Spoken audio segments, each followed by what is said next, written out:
Assalamualaikum warahmatullahi wabarakatuh. Bismillahirrahmanirrahim. Alhamdulillahirabbil alamin. Wassalatu wassalamu ala asyrafil anbiya'i wal mursalin wa ala alihi wa sahbihi ajma'in. Amma ba'du, la haula wa la quwwata illa billahil aliyil azim. Alhamdulillah, pada siang hari ini kita diberikan kenikmatan oleh Allah berupa Islam, iman, ihsan dan kesehatan yang sangat luar biasa, sehingga kita pada siang hari ini kita bisa kembali ngaji kitab usul fikih Lubul Usul. Sebagaimana biasa, sebelum kita mulai pengajian, marilah kita berkirim Fatihah kepada junjungan kita baginda Nabi besar Muhammad sallallahu alaihi wasallam. Semoga kalau kita mendapatkan syafaat dari beliau. Ridho illahi ta'ala wa binillahi ta'ala wa li syafaat Rasulullah sallallahu alaihi wasallam. Al-Fatihah. A'udzubillahi minasyaitonir rajim.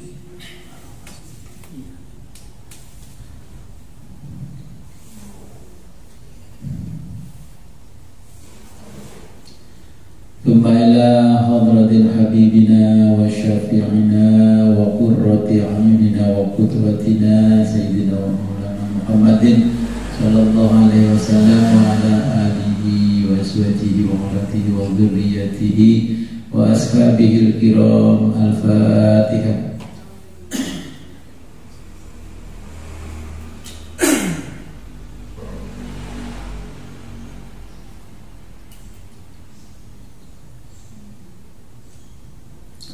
Thumma ila arwahi sadatina Abi Bakr wa Umar wa Utsman wa Ali wa Hamzah wal Abbas wa Sayyidina Al-Hasan wal Husaini wal asyratil mubashshirina wat tabi'ina wat tabi'it tabi'ina lahum bi ihsanin ila yaumiddin.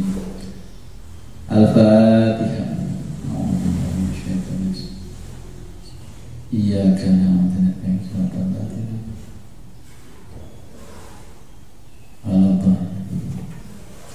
Thumma ila arwahi sayyidatina Fatimah al-Batul binti sayyidil mursalin wa sayyidatina Khadijah al-Kubra wa sayyidatina Aisyah ar-Ridha. Al-Fatihah. Iyyaka na'budu.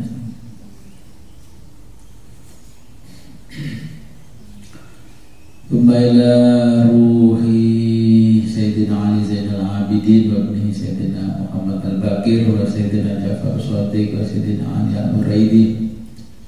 Al-Fatihah.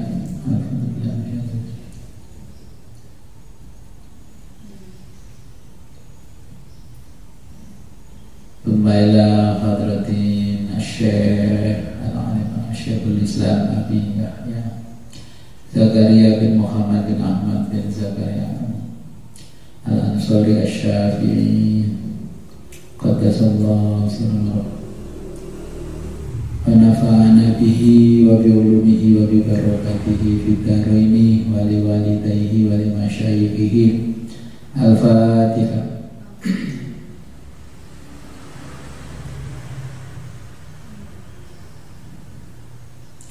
Thumma ila rawi syekhina kiram fi sanati usul fikih. Al-Fatihah. Iyyaka na'budu. Bismillahirrahmanirrahim. Qala al-muallifu rahimahullahu ta'ala wa nafa'ana bihi wa bi ulumihi fid dharaini amin ya rabbal alamin. Mas'alatun, permasalahan.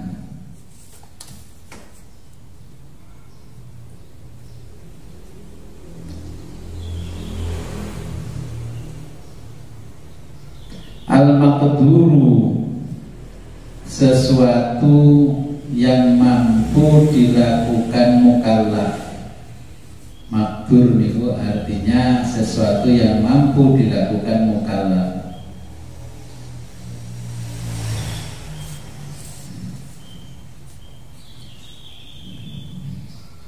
Alladzi yang la yatimu, la tidak akan, yatimu sempurna,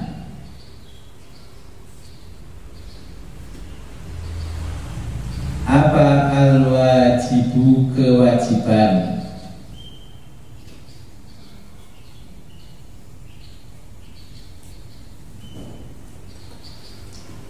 al-mutlaku yang mutlak ya.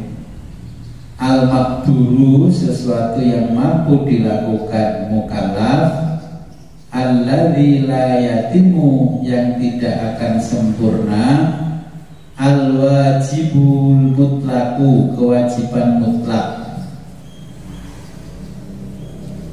illa kecuali, bihi sesuatu tersebut,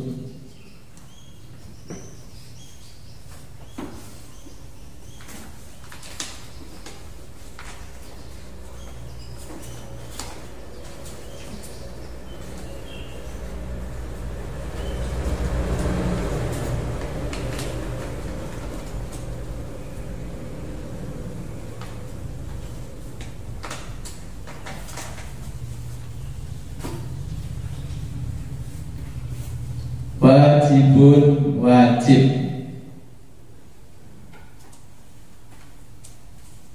Bisa begitu? Oh, wajib.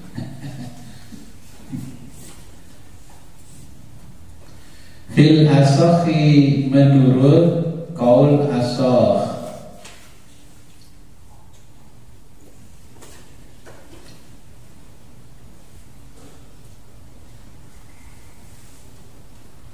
falau apabila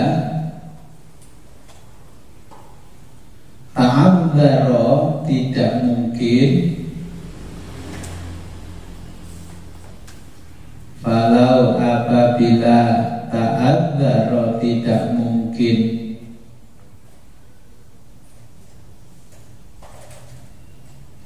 tarku meninggalkan, muharramin sesuatu yang haram,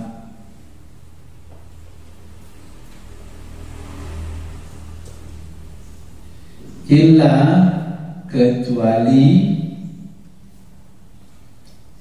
bitarki dengan meninggalkan,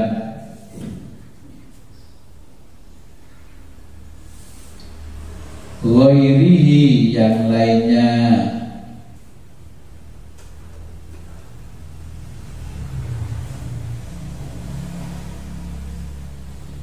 wajaba maka wajib meninggalkan,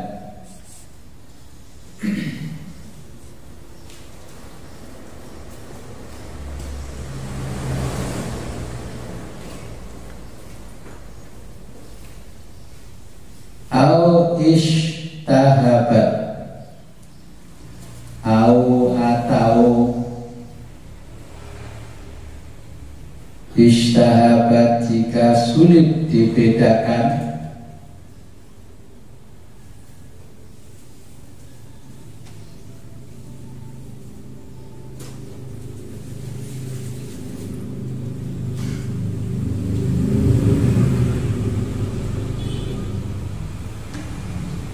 apa khalilatun wanita yang halal,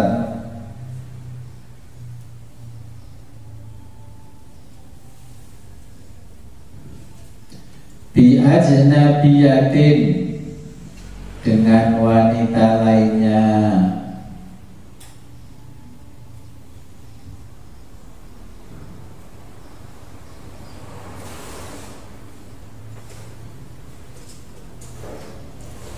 harumata keduanya haram,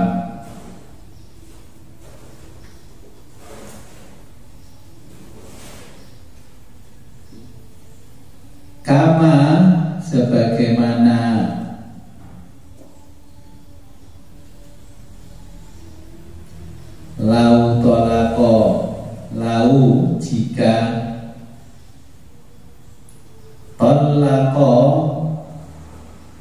seseorang menceraikan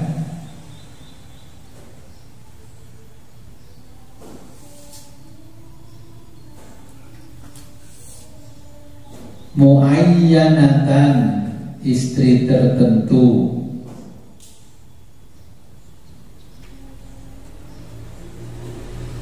summa, kemudian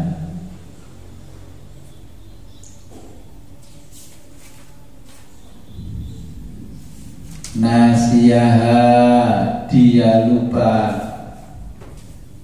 Dalam kurung siapa yang diceraikan.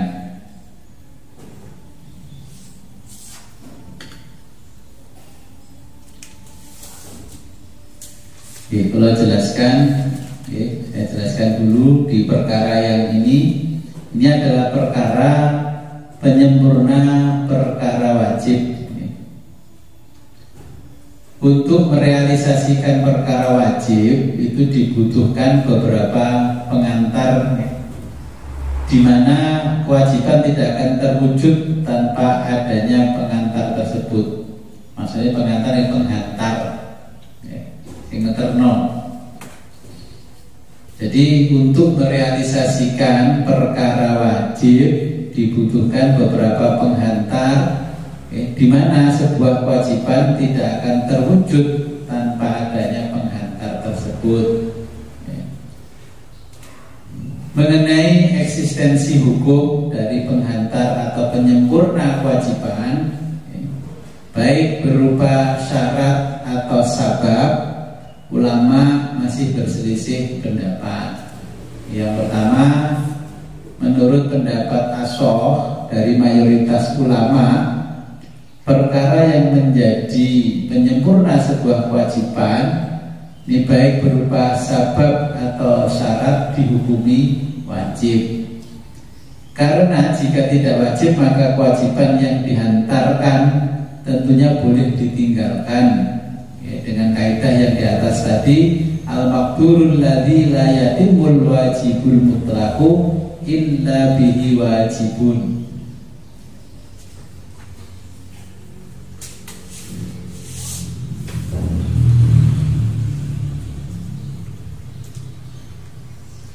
Dari kaidah ini disimpulkan ada dua persyaratan. Yang pertama, kewajiban bersifat mutlak, mengecualikan kewajiban yang status wajibnya masih tergantung pada adanya perkara lain. Ini namanya wajib muqayyad, jadi kewajiban yang masih tergantung dengan perkara lain. Contohnya adalah zakat, di mana kewajibannya tergantung atas kepemilikan satu nisab. Zakat kalau belum satu nisab berarti tidak wajib zakat. Maka dalam hal ini seseorang tidak bisa ditetapkan wajib mengusahakan harta satu nisab.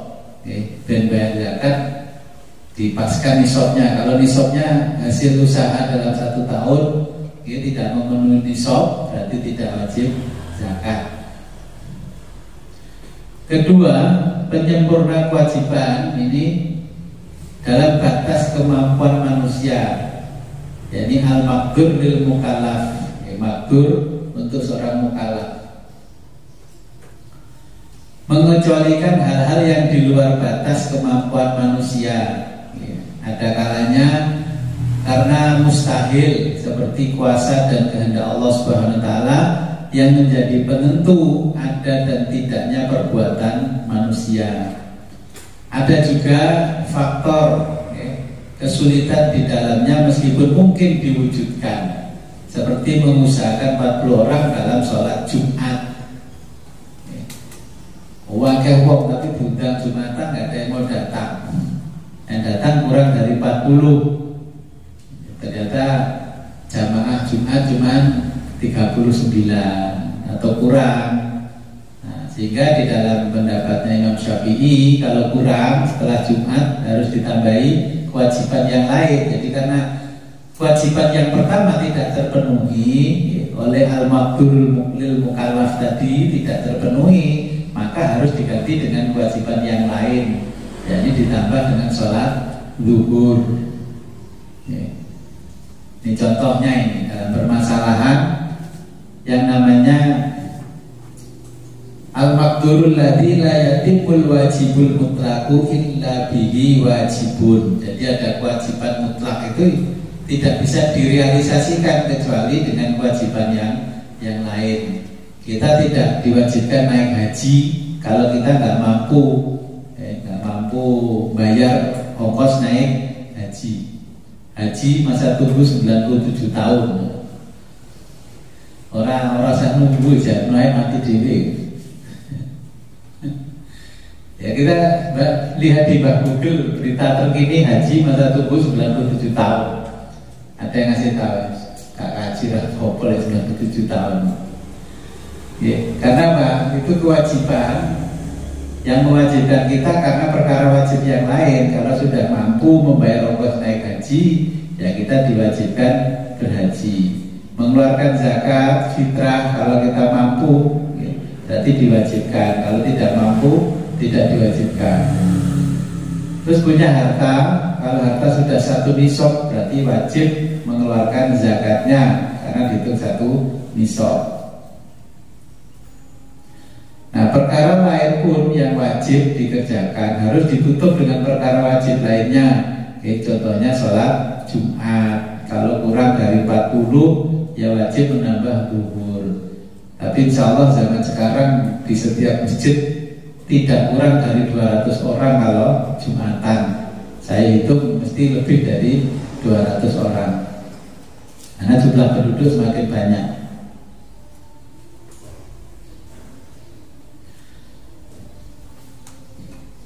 Perkara ini pun juga ada di dalam perkara sosial.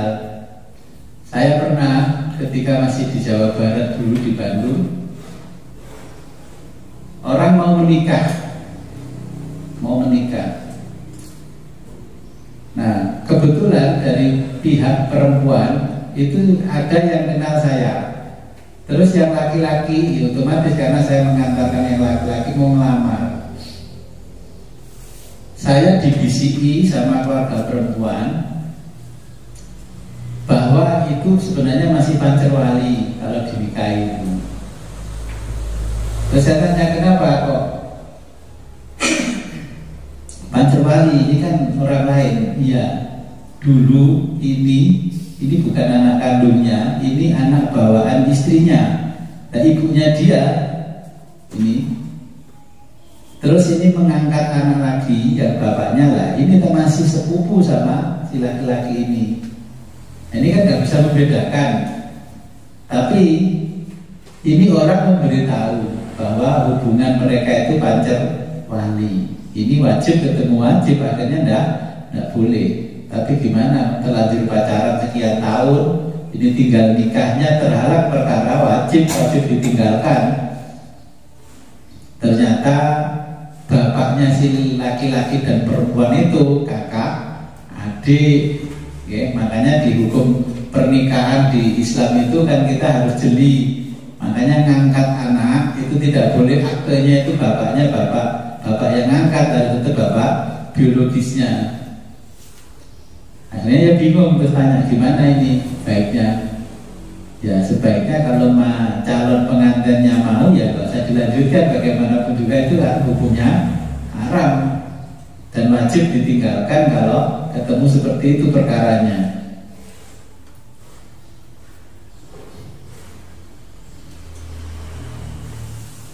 Pendapat yang kedua ini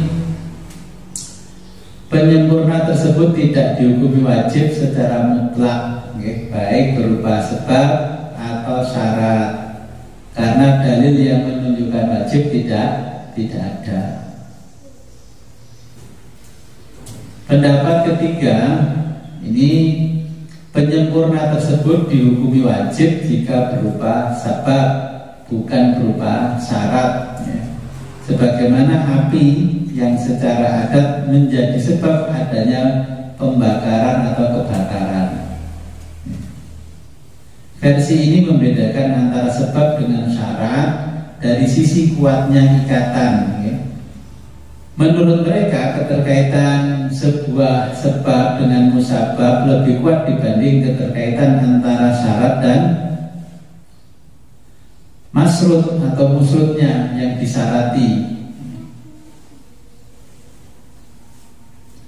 Pendapat keempat yang didukung Imam Haromain, Imam Haromain itu Abdul Ma'ali, gurunya Imam Ghazali, penyempurna tersebut dihukumi wajib jika beberapa syarat syar'i seperti wudhu dalam sholat tidak berupa syarat yang bersifat adi atau adat, seperti membasuh sebagian kepala untuk menyempurnakan pembasuhan wajah, atau bersifat akli, logika atau rasio, seperti meninggalkan sesuatu yang kontradiktif atau did dalam bahasa Arabnya, dengan kewajiban sebagai penyempurna terlaksananya sebuah kewajiban. Jika tidak berupa sabab yang bersifat syar'i seperti syahwat sebagai penyempurna pemerdekaan budak, atau akli seperti analisa sebagai penyempurna yang dihasilkan oleh ilmu. Ini penyempurna. Jadi kewajiban yang menuntut adanya terrealisasi kewajiban yang lain. Ini kita membahasnya adalah al-maqdur alladzi la yatimul wajibul mutlaqu illa bihi. Kemudian kita lanjutkan pada masalah berikutnya.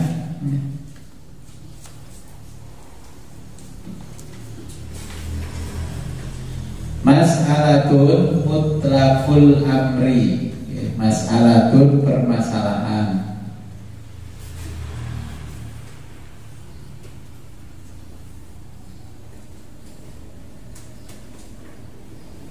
Mutlaqul amri, kemutlakan perintah.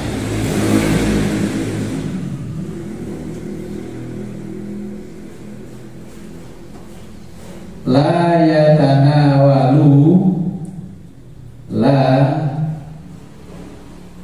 yatanawalu, la tidak akan yatanawalu mencakup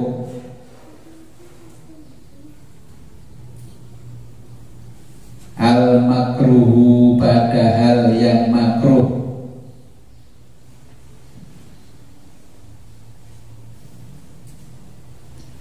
Fil asohi, menurut kaul asoh.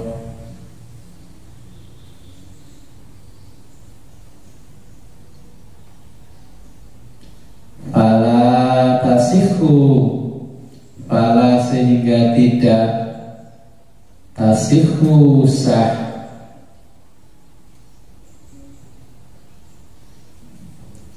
Apa sholatu sholat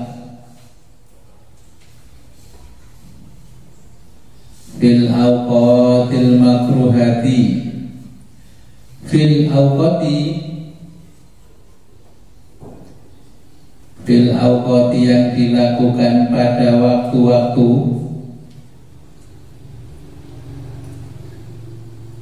al makruhati, makruh.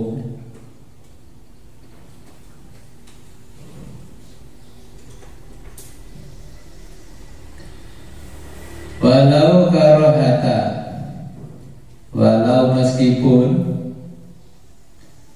karohata sekedar makruh tanzihin, makruh tanzih, walau karohata tanzihin, walau sekedar makruh tanzih.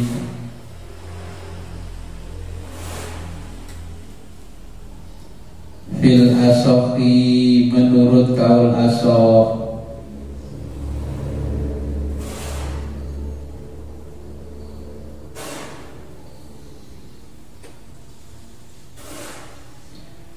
Fa'in kana, fa'in kemudian, kana apabila, fa'in kana kemudian apabila, lahu dalam makruh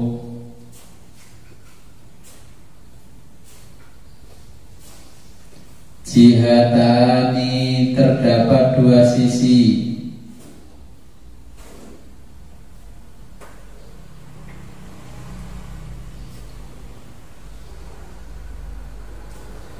Lalu zuma, la yang tidak, luzuma saling menetapi,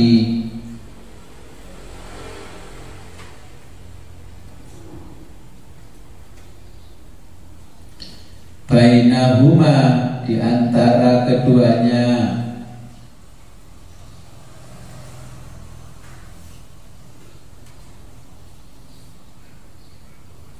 tanawalahu qot'an, tanawalahu maka kemutlakan, qot'an perintah,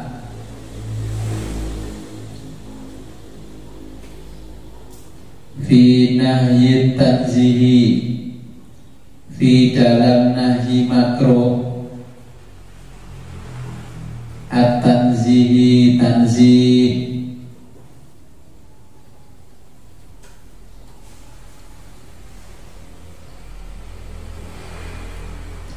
wa alal asohi, menurut versi asoh atau dalam versi asoh,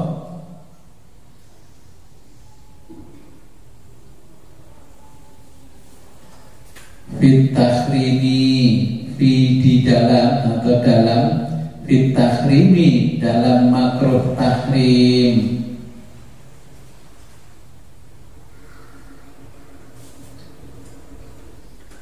fal asohu, adapun kaul asoh,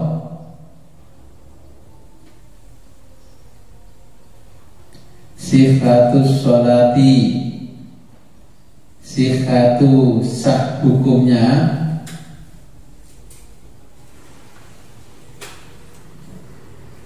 as-sholati sholat, fi malusubin, fi di tempat, malusubin di tempat yang gosok,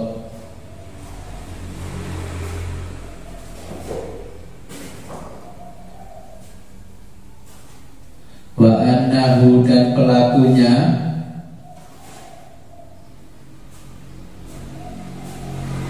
la yusabu, la tidak, yusabu diberi pahala,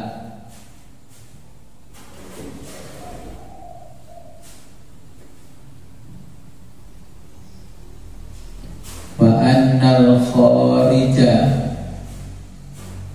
wa anna dan bahwa, al kharija orang yang keluar, min mausubin dari tempat gosok,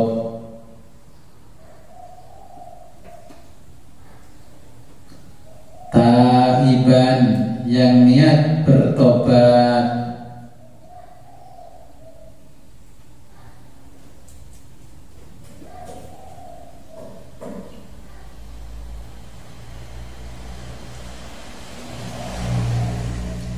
atin berarti sedang,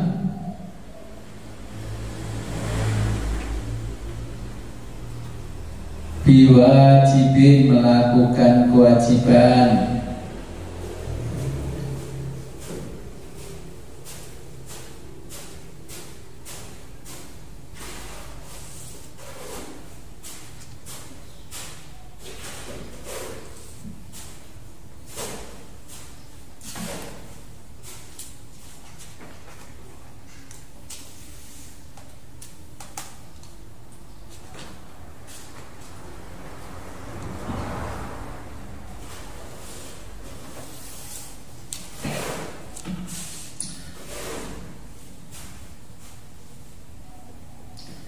wa anna saqito, wa anna bahwa, as-saqito orang yang jatuh,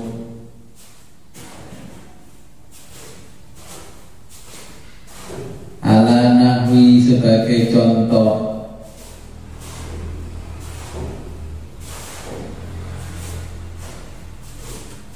jarihin korban dalam kurung di bawahnya,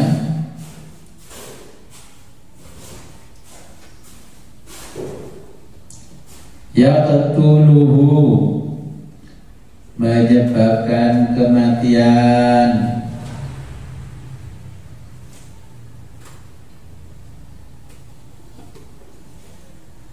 au kafa'ahu, atau kafa'ahu, orang sederajatnya,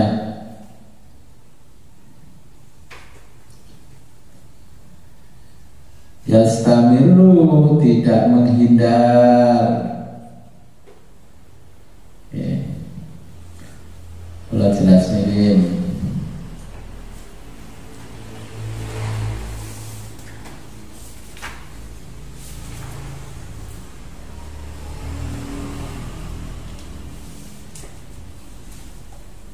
Pada permasalahan ini ada keterkaitan amr mutlak dan makruh.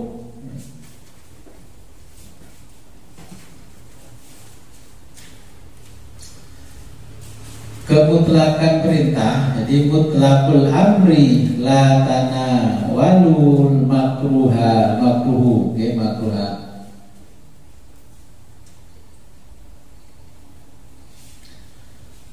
Mas'alatul, permasalahan, mutlakul amri, kemutlakan perintah, la yatanawalul makruhu, jadi tidak akan mencakup pada hal yang makruh. Ini menurut pendapat Ashab.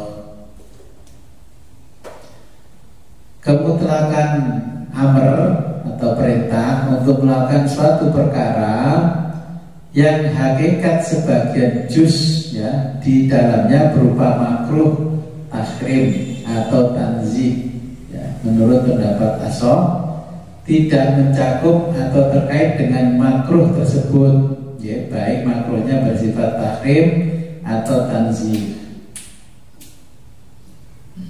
karena akan mengakibatkan suatu perkara dituntut untuk dilakukan dan ditinggalkan dari satu sudut pandangan. Jadi satu sudut pandang ini hingga terjadi kontradiksi ya. Hal ini baik terjadi dalam perkara yang memiliki satu sudut pandang atau dua sudut pandang yang saling terkait. Contohnya sholat pada waktu makruh, sholat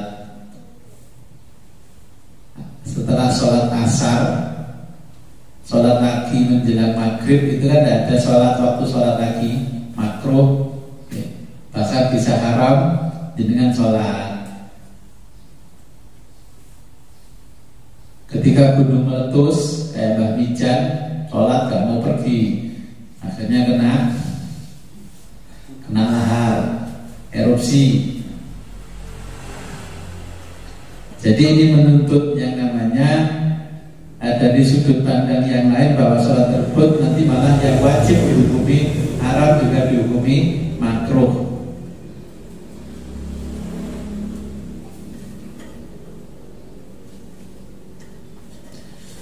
Contoh kita mau wudhu, mau wudhu itu ada air yang sangat banyak dan air itu suci mensucikan, tapi ini ada air yang cuma sedikit. Nah kita diwajibkan meninggalkan ini, mengambil air yang sangat banyak itu. Kalau tetap mempertahankan eman-eman ini, ya ini wajib malah jatuhnya bisa makruh, bisa mubah.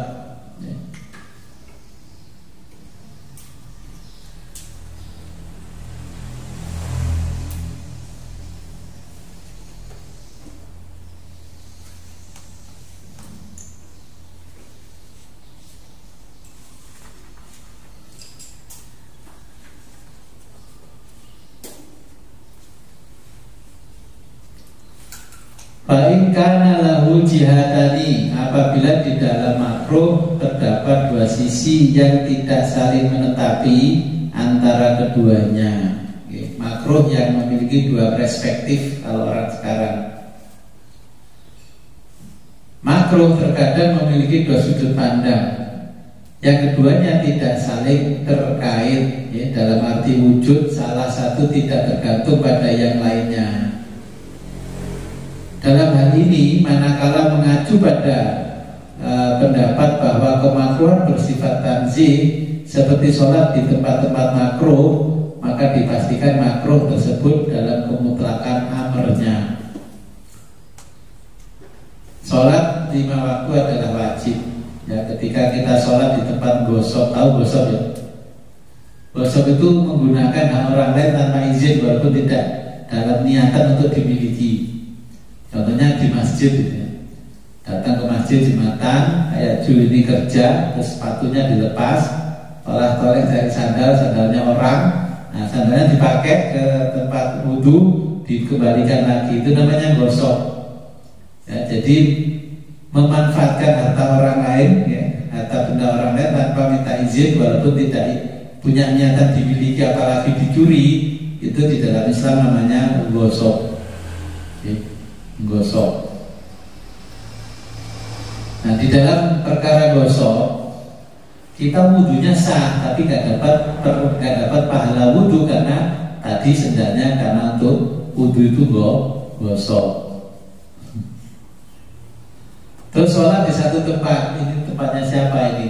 Tiba-tiba kita sholat di dalam perjalanan, terus tiba-tiba sholat di situ aja nggak tahu siapa yang punya, sehingga kita sholat wajibnya gugur, tapi pahala sholatnya tidak dapat karena sholat tempat itu kita nggak tahu siapa pemiliknya, tuannya nggak tahu, terus digawe sholat. Kecuali sama pemiliknya ditulisi musola tempat sholat, berarti dapat pahala. Ini kemutlakan amr, ya, yang terjadi di dalamnya ada makruh, tanzih, tahrim, diharamkan, sholatnya diwajibkan, tapi tempatnya yang menyebabkan kita haram sholat. Bahkan makruh, bukan hanya makruh, haram sholatnya di situ. Gampangannya sama sekarang di kota-kota besar, di tempat kita yang kota kecil aja, masjid penuh, jalan penuh, terasnya orang yang rumahnya dekat masjid tiba-tiba pakai sholat. Kira-kira gosok enggak itu? Padahal itu kayak di tempat saya itu ya, kan masjid di tengah-tengah, kanan kirinya sudah rumahnya orang. Makin hari jamaahnya makin banyak jamaah itu, akhirnya meluber. Saya selalu sholatnya di jalan karena gelar tikar. Saya sering ditawari orang sholat di terasnya orang, saya tidak sholat karena apa? Saya tahu kalau saya tidak mendapatkan izin dari yang punya rumah, saya hanya gugur sholat Jumatnya, tetapi saya tidak mendapatkan pahala sholat Jumat.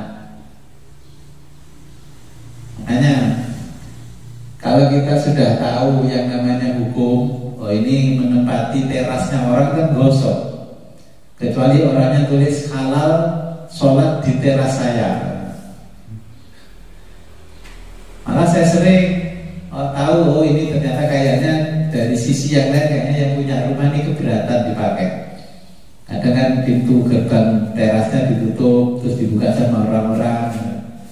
Ya mending sholatnya yang di area terbuka kayak di jalan dekatnya masjid yang gelar sajadah, gugur kewajiban sholat Jumat, dapat pahala sholat Jumat.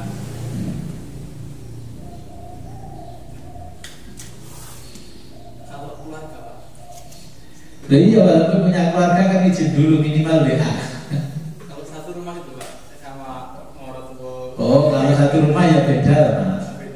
Satu rumah kan boleh karena dalam satu ikatan satu rumah. Yang tidak boleh kan kadang kita nggak kenal orangnya. Kenal orangnya pun kalau orangnya tidak mengizinkan, itu dinamai gosok. Ya, gosok.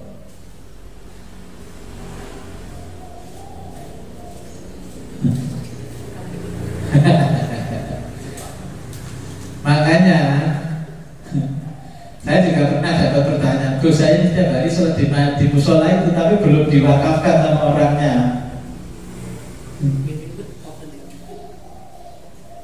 Ya kalau kamu curiga bahwa pahalamu diambil dia, setor ke rekeningnya dia, ya nggak usah sholat situ, cari sholat yang lain.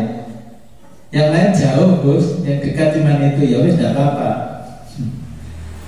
Kalau itu sudah berbentuk tempat ibadah seperti masjid, musola, ya terbuka walaupun belum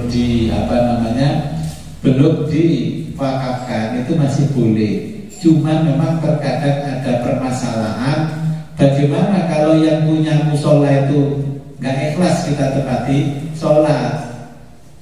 Makanya kalau membuat tempat ibadah segera diwakafkan, biar orang yang sholat itu tidak terganjal hukum dari makruh tanzih dan makruh tahrim. Satu sisi itu memang tempat ibadah, sisi yang lain belum diwakafkan. Ya oleh karo wonge. Karena namanya masih propertinya milik pribadi, bukan milik umum, bukan publik bukan fasilitas umum. Ya kalau kepepet ada tempat lain ya apa boleh buat. Itu pun juga mendukung untuk sahnya sholat kita.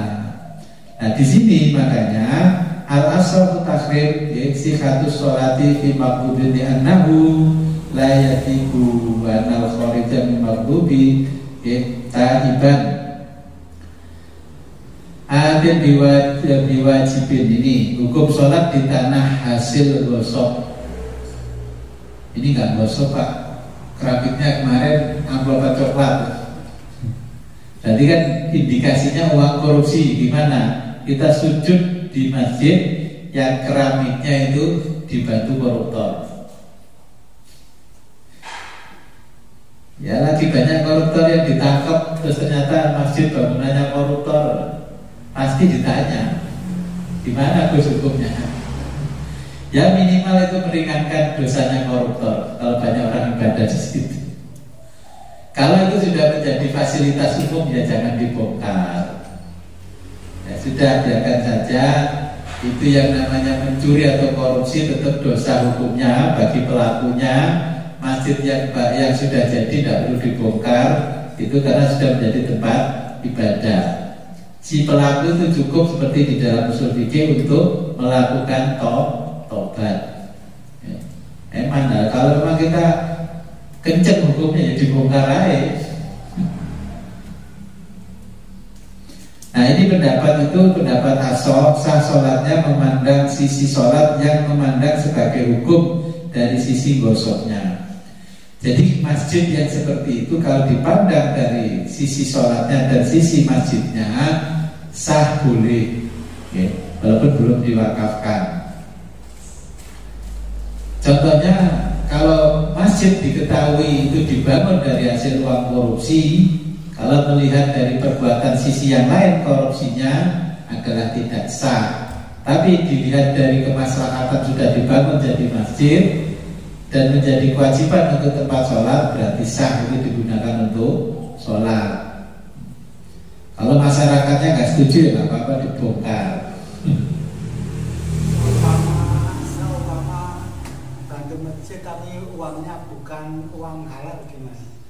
Oke, kalau bantu masjid uangnya bukan uang halal, ya seperti diibaratkan gosok.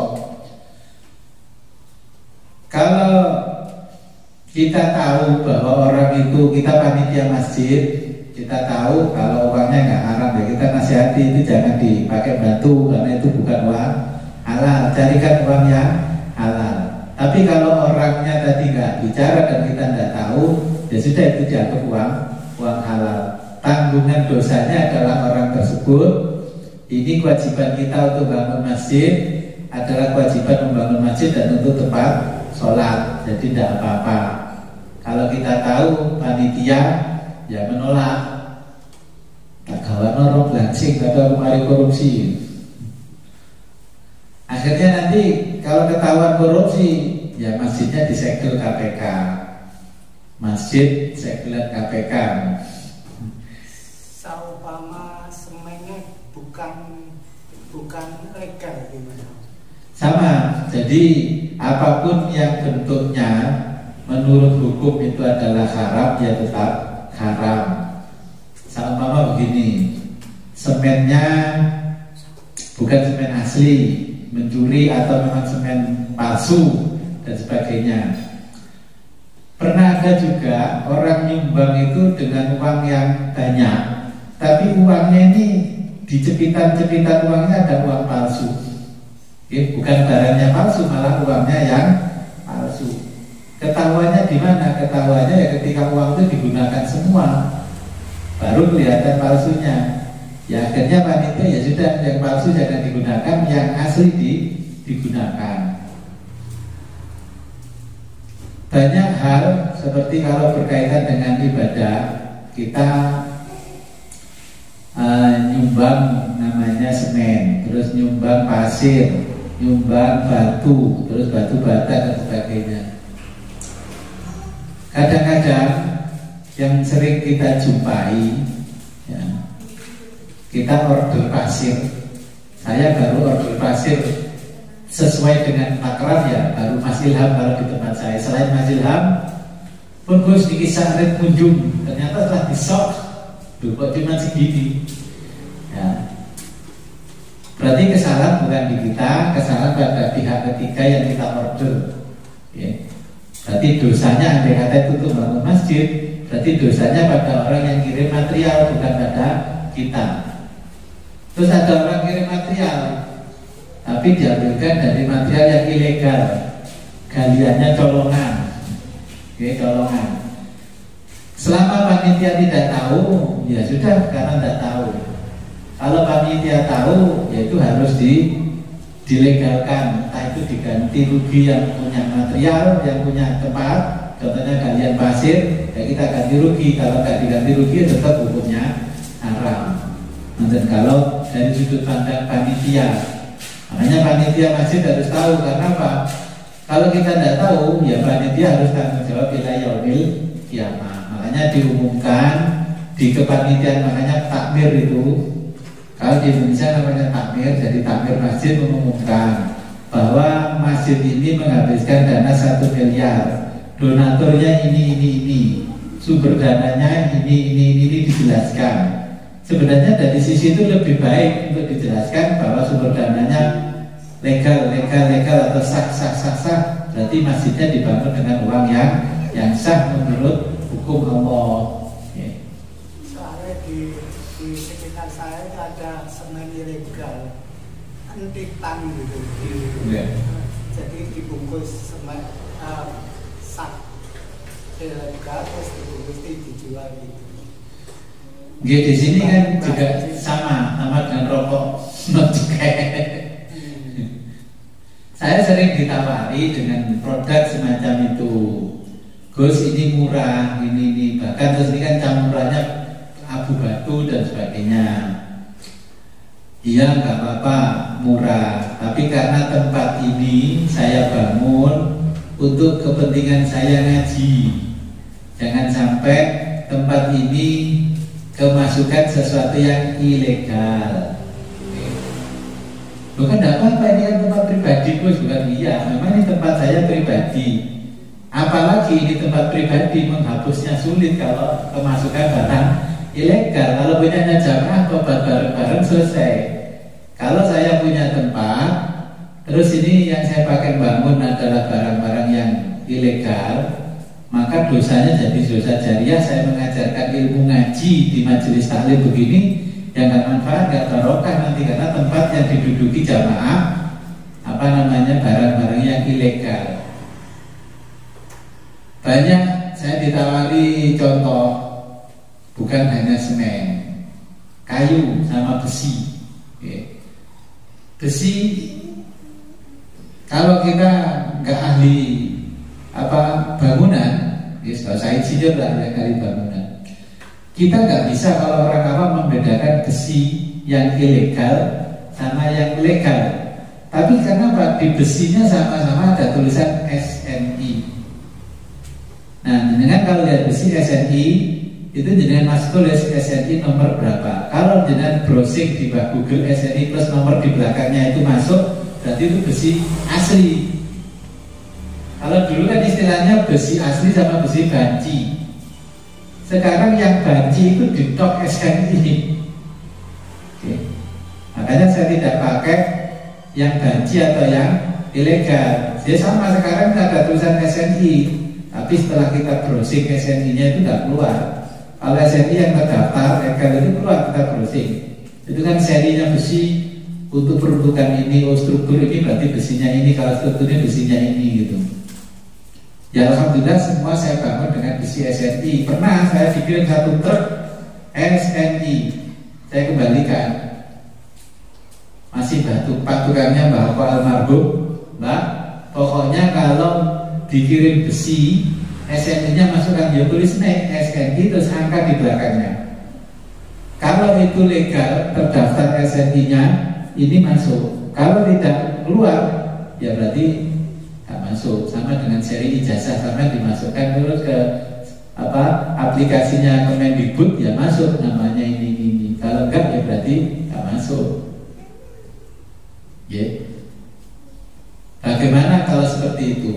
Nah ini ada dua pendapat ya, diantaranya barang yang SNI ilegal dan ini barang yang non SNI bukan SNI ya juga legal, belinya nggak nyolong. Tapi karena produsen itu memproduksi besi yang tidak menggunakan standar SNI. Kalau untuk kepentingan ibadah, kalau bisa ya dihindari karena yang tidak mendapatkan SNI itu berarti tidak mendapatkan izin edar oleh pemerintah. Kalau kita memegang hukum seperti usul fikih, ya kita nggak usah bangun dengan yang non SNI kecuali untuk kepentingan pribadi. Saya saja kepentingan pribadi, tapi ini saya pergunakan untuk ngaji. Saya tidak berani nyampur dengan banci dengan SNI yang tidak muncul daftarnya di daftar SNI. Sampai besi ulir itu saja ada yang tidak SNI, bayangkan. Oke, makanya nanti dilihat SNI-nya apa. Terus saya juga ditawari batu bata ringan. Dulu pertama saya mengenal bata ringan di Jakarta ketika bangun rumah di Jakarta namanya Hebel. Hebel dulu itu lebar panjang ini diangkat dengan 2 jari ini kuat saking kencangnya. Tapi bata ringan sekarang diangkat 2 jari nggak kuat. Nah ini kan sudah produksi. Kalau Hebel yang pertama muncul di Indonesia itu produk ciptaan Jerman, made in Jerman. Itu betul-betul ringan betul. Sekarang memang putihnya sama tapi beratnya ya sama dengan batu bata merah. Yang penting beli batu bata kapur di Lamongan sama di Bojonegoro. Contoh itu kalau maling di garis diseret, ditembus kayak apa namanya karton. Jadi kalau kita bicara halal haram yang kaitannya dengan ibadah, ya diusahakan kalau kita panitia menggunakan yang SNI yang legal semuanya. Bagaimana nanti ada pendapat panitia yang lain? Mungkin di toko-tokonya salah dia nggak ngerti. Itu kan satu sisi. Nah sisi yang lain, selama itu bukan barang colongan, hanya bedanya ini tidak terstandar oleh pemerintah dan ini terstandar, ya tidak apa-apa, hukumnya tetap halal selama tidak mencuri. Ada kan pabrik memproduksi besi tapi non SNI tapi dijual. Sebenarnya nggak boleh dijual ya, ada standar. Kalau kita bicara jauh lagi makanan yang boleh beredar kan harus ada izin dari BPOM. Tapi ternyata kan banyak makanan yang tidak dapat izin dari BPOM. Akhirnya ya kita juga beli tapi kan enak. Nah, resikonya ya jangka panjang, pasti resiko jangka panjang. Oke. Jadi itu beberapa permasalahan dalam perspektif yang makruh yang memiliki dua sisi. Termasuk ini ada orang kalau Wa'an nasaqito, orang yang jatuh atau tabrakan. Nah ini tabrakan, kemarin ada jamaah tabrakan, kakinya patah. Kita jatuh dari atas, nimpa orang di bawahnya, orangnya meninggal. ya kita dihukumi sama dengan membunuh. Makanya pekerja-pekerja yang di atas harus di bawahnya jangan ada orang, kalau jatuh mengenai orang. Ini sudah dibahas di usul fikih. Al-dharara la yuzalu bil dharari. Sebuah bahaya tidak boleh dihilangkan dengan munculkan bahaya yang lain. Contohnya begini, ada orang sentimen dengan orang lain terus tabrak di jalan, gitu, ditabrak di jalan, dipikir nanti hukumnya adalah kecelakaan, padahal niatnya membunuh. Ini sudah dijelaskan di usul fikih, ya, jatuh dari ketinggian atau kecelakaan, ya, tidak bisa menghilangkan hukum yang lainnya. Kalau betul-betul itu kecelakaan, jatuh kepleset nimpa yang di bawah, terus kalau betul-betul di situ kecelakaan murni, ya tidak apa-apa. Tapi ternyata ada unsur memang pembunuhan dengan terencana. Kan sering kita melihat di berita di Google itu, orang mobilnya dijatuhkan ke jurang. Nah, kalau orangnya sudah dibunuh dulu, biar seakan-akan orangnya kecelakaan jatuh ke jurang. Jadi ini dalilnya adalah ad-dharara la yuzalu bil-dharari. Jadi sebuah bahaya ini tidak boleh dihilangkan dengan memunculkan bahaya yang lain.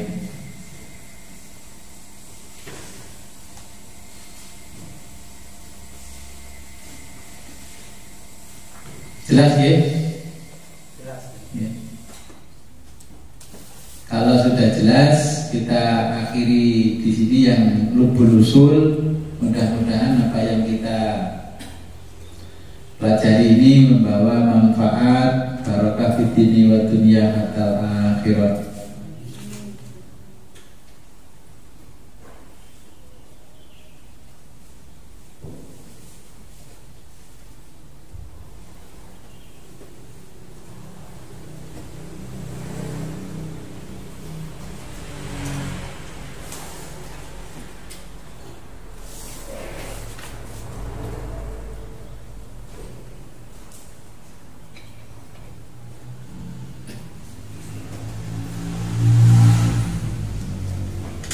Sebelum kita akhiri, mari kita berdoa kepada Allah Subhanahu wa Ta'ala. Mudah-mudahan kita mendapatkan manfaat dan barokah ilmu ini. A'udzubillahi minasyaitonirrajim. Bismillahirrahmanirrahim. Allahumma shalli wa sallim wa barik ala sayyidina Muhammad wa ala ali sayyidina Muhammad wa ala kulli sahabati rasul ajmain. Allahumma aftah lana abwabal ilmi wal khair. Allahumma aftah lana abwabal ilmi wal ma'rifah bi rahmatika ya arhamar rahimin. Allahumma rizukna fahman nabiyyin wa khidal mursalin wa ilhamal malaikal muqarrabin bi rahmatika ya arhamar rahimin. Wa sallallahu ala sayyidina Muhammadin wa ala alihi wa sahbihi alhamdulillahi rabbil alamin. Al-Fatihah. A'udzu billahi minasyaitonir rajim. Bismillahirrahmanirrahim.